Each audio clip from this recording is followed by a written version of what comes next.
Bismillahirrahmanirrahim. Assalamualaikum warahmatullahi wabarakatuh.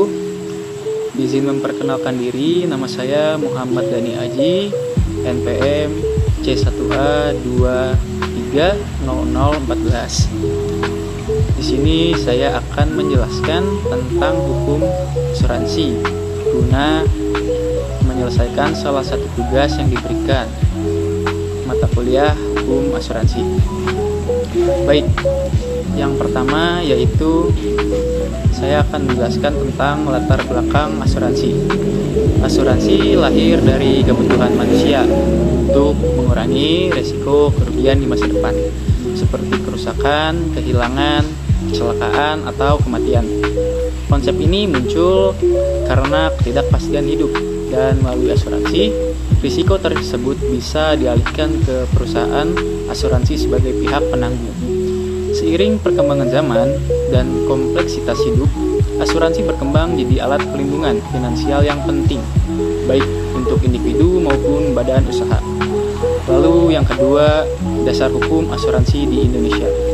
Beberapa dasar hukum utama yang mengatur asuransi di Indonesia diantaranya yaitu KUH Perdata pasal 246 sampai dengan 252 memberikan definisi dasar dan prinsip-prinsip umum asuransi. Lalu ada UU nomor 40 tahun 2014 tentang perasuransian. Itu mengatur penyelenggaraan usaha asuransi, perlindungan pemegang polis hingga pengawasan oleh OJK. Lalu ada POJK, yaitu peraturan otoritas jasa keuangan, mengatur lebih rinci operasional, perizinan, dan pengawasan perusahaan asuransi. Yang ketiga, ada istilah asuransi. Beberapa istilah penting dalam dunia asuransi yaitu ada premi. Premi adalah iuran yang dibayar oleh tertanggung kepada penanggung. Lalu yang kedua ada polis, dokumen perjanjian asuransi antara penanggung jawab dan tertanggung. Lalu selanjutnya ada klaim, yaitu permintaan ganti rugi oleh tertanggung kepada penanggung. Lalu ada risiko, yaitu peristiwa yang pasti terjadi dan bisa menyebabkan kerugian. Selanjutnya ada manfaat asuransi, yaitu ganti rugi atau perlindungan yang diberikan sesuai dengan polis. Lalu yang keempat, saya akan menjelaskan tentang subjek hukum dalam asuransi, yaitu penanggung dan tertanggung. Penanggung yaitu pihak yang memberikan perlindungan dan bersedia menanggung risiko, biasanya perusahaan asuransi. Lalu ada tertanggung, yaitu pihak yang menanggung risiko dan membayar premi untuk memperoleh perlindungan. Mereka terikat dalam hubungan hukum melalui polis asuransi dan masing-masing punya hak serta kewajibannya masing-masing. Selanjutnya, yang kelima adalah pengertian asuransi menurut KUH Perdata pasal 246 yang berbunyi, asuransi pertanggungan adalah suatu perjanjian dengan mana seorang penanggung mengikatkan diri kepada tertanggung dengan menerima suatu premi untuk memberikan penggantian kepadanya karena suatu kerugian, kerusakan, atau kehilangan keuntungan yang diharapkan yang mungkin akan diderita karena suatu peristiwa yang tak tertentu. Lalu yang keenam yaitu unsur-unsur asuransi. Adanya dua pihak, yaitu penanggung dan tertanggung. Perjanjian kontrak, yaitu disepakati dalam polis.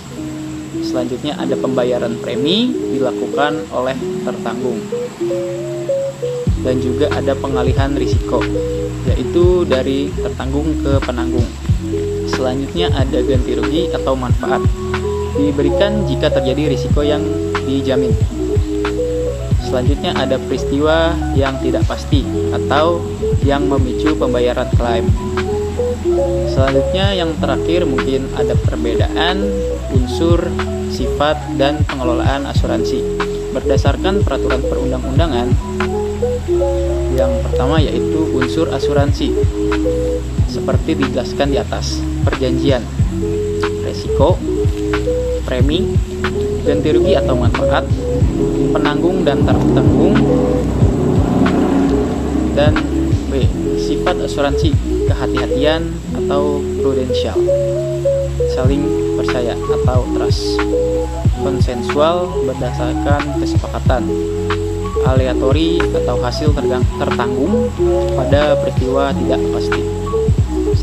Selanjutnya ada penggolongan asuransi. Berdasarkan Undang-Undang Nomor 40 Tahun 2014 dan ketentuan OJK, asuransi dibagi menjadi asuransi umum, yaitu menjamin kerugian atas harta benda, tanggung gugat, dan lainnya, misalnya asuransi mobil dan properti. Ada asuransi jiwa, yaitu menjamin risiko kematian dan hidup seorang, misalnya asuransi jiwa dan pensiun. Ada asuransi sosial, yaitu diselenggarakan oleh pemerintah, misalnya BPJS. Ada asuransi syariah, yaitu berdasarkan prinsip saling tolong-menolong sesuai syariat Islam. Mungkin sekian yang bisa saya sampaikan. Kurang lebihnya mohon maaf. Wabillahi taufiq wal hidayah. Wassalamualaikum warahmatullahi wabarakatuh.